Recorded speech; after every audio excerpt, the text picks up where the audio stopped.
And finally, new rule, if you're part of today's woke revolution, you need to study the part of revolutions where they spin out of control because the revolutionaries get so drunk on their own purifying elixir, they imagine they can reinvent the very nature of human beings.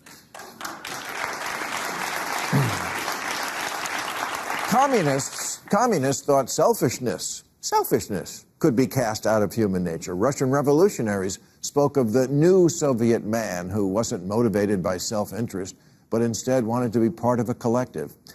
No, it turns out he wanted to be on a yacht in a Gucci tracksuit holding a vodka and a prostitute.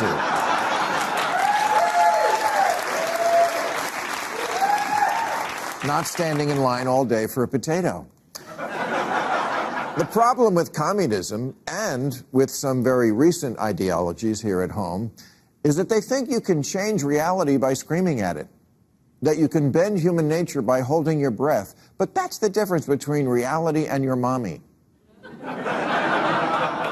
Lincoln once said that you can repeal all past history, but you still cannot repeal human nature. But he's canceled now, so fuck him.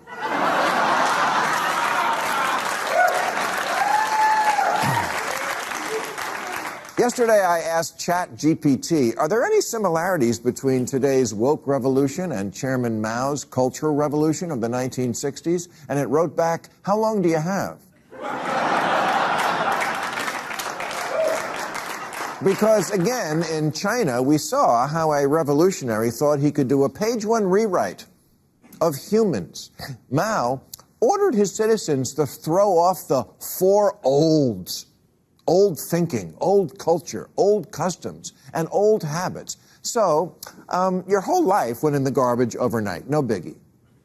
And those who resisted were attacked by an army of purifiers called the Red Guard, who went around the country putting dunce caps on people. Yeah, who didn't take to being a new kind of mortal being.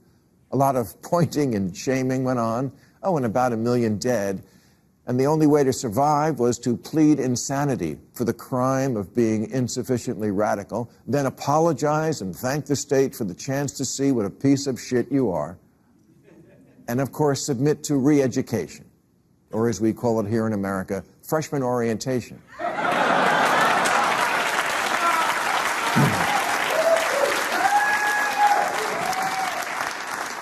Listen to this story.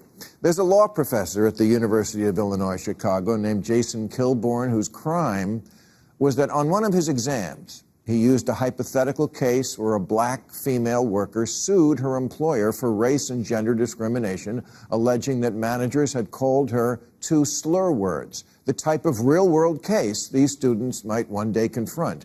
And knowing the extreme sensitivity of today's students, he didn't write the 2 taboo words on the test, just the first letter of each.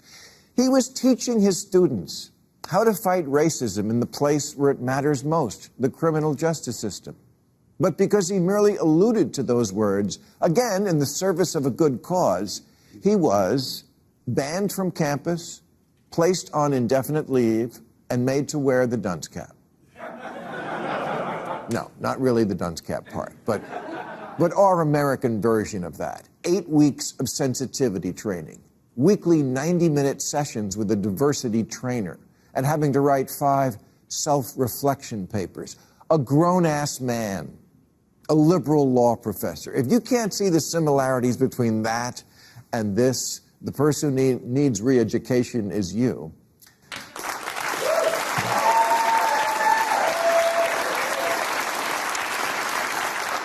Yes, we do have our own Red Guard here, but they do their rampaging on Twitter.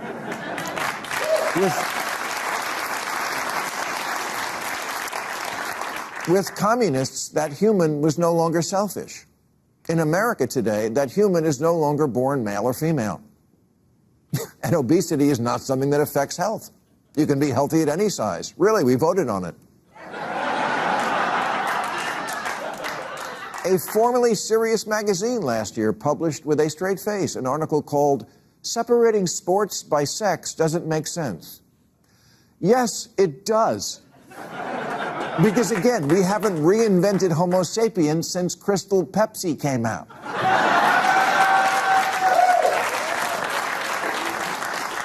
I've spent 3 decades on TV mocking Republicans who said climate change was just a theory. And now I got to deal with people who say, you know what else is just a theory? Biology.